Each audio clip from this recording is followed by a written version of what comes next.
ሄርሜላ ለአብርሽ ብዙ ዋጋ ከፍላለች። አብርሽን ለማዳን አንደኛው ሰው እየለፋ ያለው ሄርሜላ ነች። ለዛ ነው እሱን ለማዳን እየለፋች ስለሆነ አሁን ደግሞ የእሷ ልፋት ፍሬ እንዲያገኝ ከሀገር ይዛው መውጣት አለባት።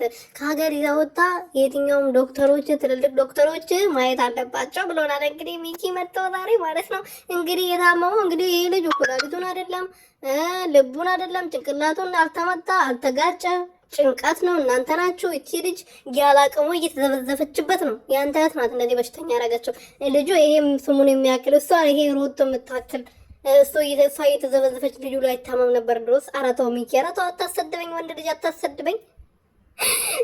ሰላም ቤተሰቦቼ እንዴት ናችሁልኝ? እኔ በጣም ደህና ነኝ፣ እግዚአብሔር ይመስገን። በያላችሁበት ሰላማችሁ ብዝት ተረፍረፍ ይበልልኝ። ለዚህ ቤት ለዚህ ቻናል አዲስ የሆናችሁ ሰብስክራይብ፣ ሼር፣ ላይክ እያደረጋችሁ ቤተሰብ እንድትሆኑበትና እየጠየቅኩኝ እንግዲህ ዛሬ ደግሞ አዲስ ነገር መጥቷል። ሄርሜላ አብርሃምን ይዛው ከሀገር ልትወጣ ነው አሉ ነው እኔ አላውቅም አሉ ነው። እሺ እና ያው ማታ ይመጣል አብርሃም፣ ይሄን እናውቃለን። ማታ ከሩትዬ ጋር ይመጣል። ከሩትዬ ጋር ሩትዬ እያለ ሮጦ ሄዶ ያቅፋታል።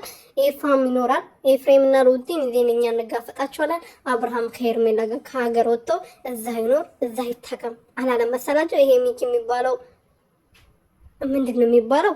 ይሄ ኮባ ምን ይመስላል? ስድቡ ራሱ ጠፋብኝ ማለት ነውና አንተ ማነክ ምንድነው ማነክ አንተ ይሄን እንድትወስን ያስደረገ? ትላንትና መተክ በአብርሽ ህይወት እኔ ነኝ ፈላቅ ቆራጭ ትላለህ እንዴ? እናንተ አሳቢ ነኝ ያላችሁ ምን ነው? እኔ ነኝ ሽንቱን መሻናላችሁ